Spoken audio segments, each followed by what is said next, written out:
Começamos essa história acompanhando a Coco, uma garota super gente boa que vive num mundo onde a magia é real e os bruxos são vistos como verdadeiros milagres ambulantes.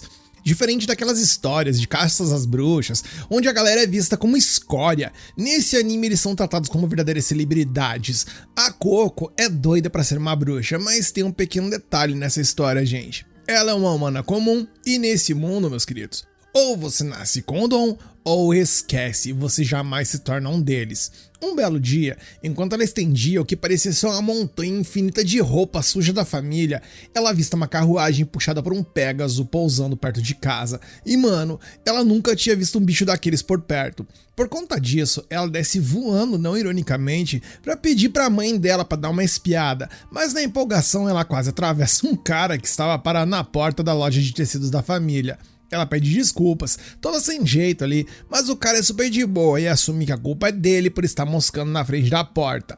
Lá dentro, um grupo de madames de alta sociedade está surtando com a qualidade de tecidos da mãe da Coco, papo de ser o melhor da capital e tals. A mãe dela, vendo um movimento bom, pede uma mãozinha para sua filha, enquanto a pequena decide ajudar com todo prazer, mas com aquela condição, onde ela poderia ver o Pégaso depois. A mãe reluta, com medo da filha fazer cagada ou algo do tipo, mas o olhar de gato de botas ali da Coco vence e por conta disso ela permite. Nisso a Coco vai atender o homem de antes e ele pede um tecido branco esfumaçado, com medidas bem específicas já anotadas. A nossa protinha mostra então suas virtudes ao pegar o giz e marcar tudo ali com uma precisão cirúrgica e começar a cortar.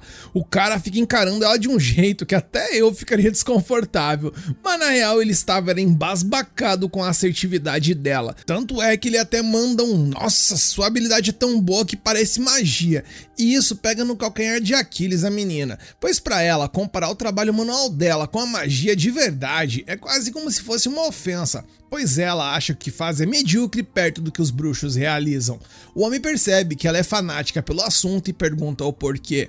Nisso ela conta que quando era pequena, um bruxo mascarado num festival vendeu um livro de gravuras mágicas pra ela. O cara fez todo um show de sombras e luzes, encantou até as pedras do chão. E a Coco, logicamente, achou que aquilo era a coisa mais foda do universo. Enquanto a mãe, ao ouvir tudo isso, pensou que o esperto e o otário saíram de casa e infelizmente se encontraram e o golpe aconteceu.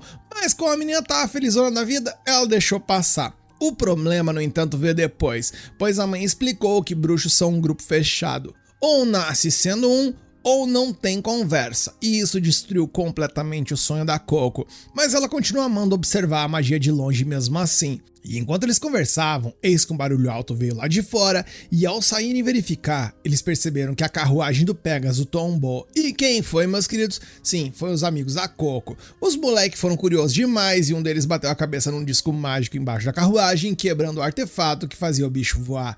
As madames entraram em desespero, porque a carruagem foi presente do papai e tal, e elas moram muito longe. A mãe da Coco já estava vendo a dívida bater na estratosfera por ali, mas o homem misterioso, que agora sabemos que se chama Kifre, se oferece para consertar. As dondocas duvidam, afinal precisa de magia para isso, e é aí que ele revela que ele é um bruxo. A Coco quase explode de alegria, mas o Kifre diz que não gosta de fazer magia em público e pede um lugar reservado. A Coco oferece o ateliê da família, achando que finalmente ia ver o show de perto. Só que o rapaz dá um baldaço de água fria na cabeça dela e pede pra ela ficar lá de fora vigiando a porta. Porém, contudo e entretanto, obviamente a curiosidade matou o gato. E a Coco e os amigos não são conhecidos por seguir regras ali e tal.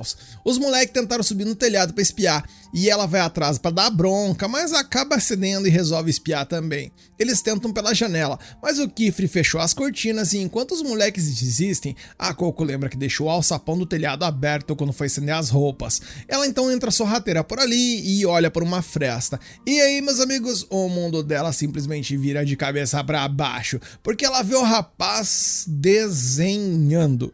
Não tem palavras mágicas, não tem dança e ele está apenas desenhando no disco. E com isso ela liga os pontos na hora. Aquela varinha que veio no livro dela quando ela era criança não era uma varinha, era uma caneta. E o livro não era de desenhos, ele era de feitiços. Ela sai correndo para a posição dela ali antes que o Kifre saia, chegando toda suja e ofegante, mas ele nem desconfia que ela estava espiando.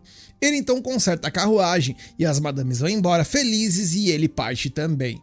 A mãe da Coco fica aliviada, achando que a filha iria querer fugir com o bruxo e tal, mas a Coco dá aquele abraço nela e diz que nunca deixaria. A cena então mudou e à noite a Coco não consegue dormir.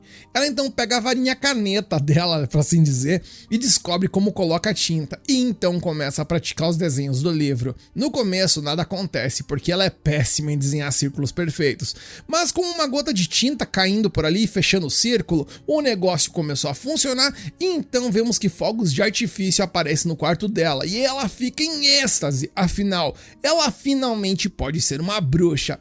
A menina começa a testar vários círculos ali, entendendo que quanto maior o desenho, mais forte é o efeito. Nisso a cena muda e vemos o Kifri acampado na floresta, e nesse momento ele tem um estalo e percebe algo no mínimo terrível. Aquele tal bruxo mascarado que a menina mencionou, que vendeu o livro pra ela, provavelmente é um criminoso utilizando magia proibida.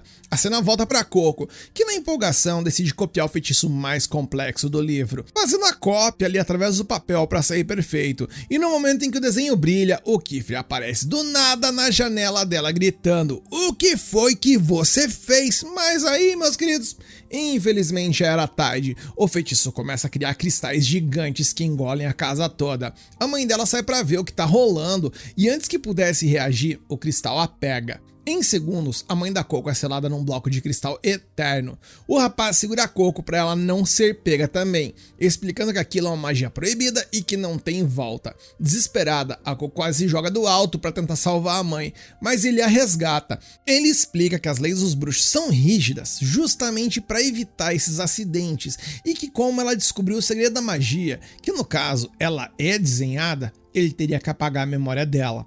A Coco implora para ele não fazer isso, afinal, se ele apagar a mente dela, ela vai esquecer o livro, esquece o que aconteceu e nunca vai poder salvar a mãe. O rapaz percebe que o livro também foi selado no cristal, e a única pessoa que sabe o conteúdo é a menina. Ele vê então uma chance por ali. Se eles acharem o bruxo mascarado, talvez consigam reverter o feitiço. Então ele faz a proposta que muda tudo. Se ela quer manter as memórias e salvar a mãe, ela vai ter que se tornar aprendiz dele e virar uma bruxa de verdade. E nisso o episódio acaba e cacetada, que começo pesado, hein, gente? A gente vai do sonho realizado direto para um pesadelo de cristal em questão de minutos. Eu fiquei com muita pena da Coco e espero que ela consiga salvar a sua mãe nesse rolê complicado. Vocês gostaram e querem continuação? Então deixa aqui nos comentários que vocês querem a próxima parte, senta dando um like no like pra fortalecer esse vídeo e se inscreve e ativa o sininho para não perder nenhuma novidade.